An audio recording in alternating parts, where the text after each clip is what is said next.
আজ পয়লা শ্রাবণ। খোকন, আজ তোর জন্মদিন। তুই যখন জন্মেছিলি আমরা তখন যাদবপুরে নতুন করে ওঠা কলোনির টালির ঘরে, তোর স্কুল মাস্টার বাবা সেই হ্যারিকেনের আলো জ্বালা ঘরেই আনন্দে আর খুশিতে ঝলমলে হয়ে উঠেছিলেন তুই আসার পর। তোর নাম রেখেছিলেন সুকল্যাণ। মানুষটার মনটা ছিল শিশুর মতন, অভাবে অনটনে বেঁচে থাকার নানা দুর্বিপাকেও ভেঙে পড়তেন না কখনো। সকলের ভালো চাইতেন মন থেকে, বলতেন, দেখো একদিন এই দেশের মানুষ ঠিক খুঁজে পাবে মুক্তির পথ। শোষণ থেকে মুক্তি, দারিদ্র্য থেকে মুক্তি, অশিক্ষা থেকে মুক্তি। আজ পয়লা শ্রাবণ। খোকন, আজ তোর জন্মদিন।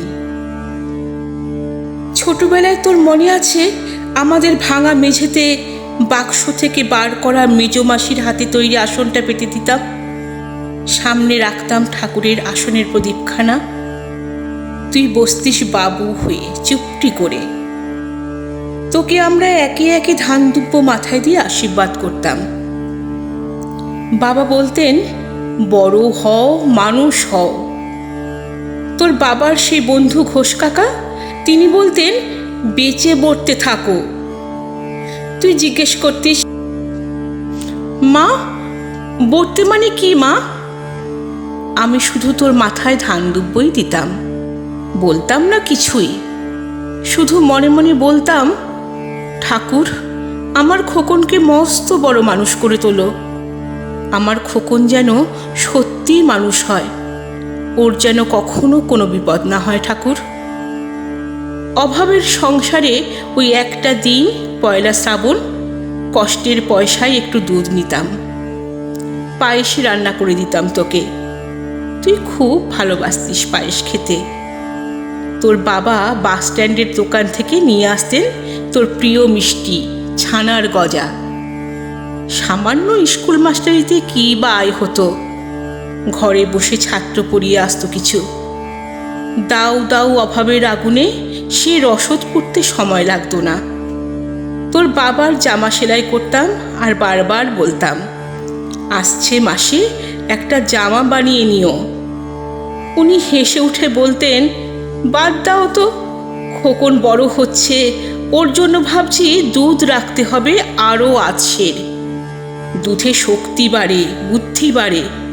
শক্তি আর বুদ্ধি না হলে তোমার খোকন মস্ত বড় মানুষ হয়ে উঠবে কি করে?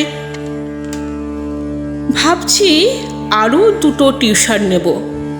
ছাত্র পড়িয়ে পড়িয়ে মানুষটা দিনের শেষে ক্লান্ত হয়ে যেতেন। বারান্দার ধার ঘেঁষে যখন রাতের অন্ধকারে জোনাকির ব্যস্ততা আর ঘরে তোর পড়া মুখস্থ করবার এক টানা সুর আমাদের কলোনির ভাঙা চোরা বাড়িটাকে জীবন্ত করে রাখত, তখন বলতেন, আমায় খাওয়া দাওয়া একটু করো, তোমার চেহারাটা ভেঙে পড়ছে দিন দিন। শাড়িটাও দেখছি বেশ ছিঁড়েছে। কালই আমি ফেরার পথে একটা শাড়ি নিয়ে আসবো, ধারেই আনবো। আমি বলতাম, ধুর, সামনে খোকনের উঁচু ক্লাস, কত বইপত্র কিনতে হবে, কত খরচ। উনি দীর্ঘশ্বাস ফেলে চুপ করে যেতেন। জোনাকিরা নিঃশব্দ অদৃশ্য আলোর আলপনা আঁকত উঠোনের আগাছার ঝোপে। আবহ সঙ্গীতের মতো তুই ভেতরে বসে বসে পড়া মুখস্থ করতিস, ইতিহাস, ভূগোল, গ্রামার। ঈশ্বর আমাদের নিরাশা করেননি। তুই কত বড় হলি, সব পরীক্ষায় কত ভালো ফল হলো তোর। বাবা বললেন, আরও পড়ো, উচ্চশিক্ষাই উচ্চ সম্মানের একমাত্র পথ। তুই আরও পড়লি। তারপর তোর চাকরি হলো কত বড় অফিসে, মনে আছে খোকন? প্রথম মাসের মাইনে হাতে পেয়ে তুই কত কি এনেছিলি। তখন তো আমরা উঠে এসেছি শ্যামবাজারে, 2 কামরার বেশ সাজানো গোছানো বড় ফ্ল্যাট তোর অফিস থেকেই তো দিয়েছিল। সেই বাড়ি, সেই ঘর, সেই ব্যালকনি, কত স্মৃতি, কত ছবি। ওই বাড়িতেই তো আশ্বিনের ঝোড়ো বিকেলে তোর মনে আছে খোকন, তোর বাবা যেদিনটাতে চলে গেলেন মনে আছে? তাদের তুই বাবার বুকের ওপর পড়ে যখন কাঁদছিলি হাপুস নয়নে, সত্য স্বামীহারা আমি সেদিন তোর সেই অসহায় মুখ দেখে আরও বেশি করে ভেঙে পড়েছিলাম। তোকে বুকে টেনে নিয়েছিলাম ছোটোবেলার মতো, বলেছিলাম কাঁদিস না খোকন, আমি তো আছি। আজ পয়লা শ্রাবণ, কলকাতা থেকে অনেক দূরে মফস্বলের এই বৃদ্ধাশ্রমে আমি একেবারে একা খোকন।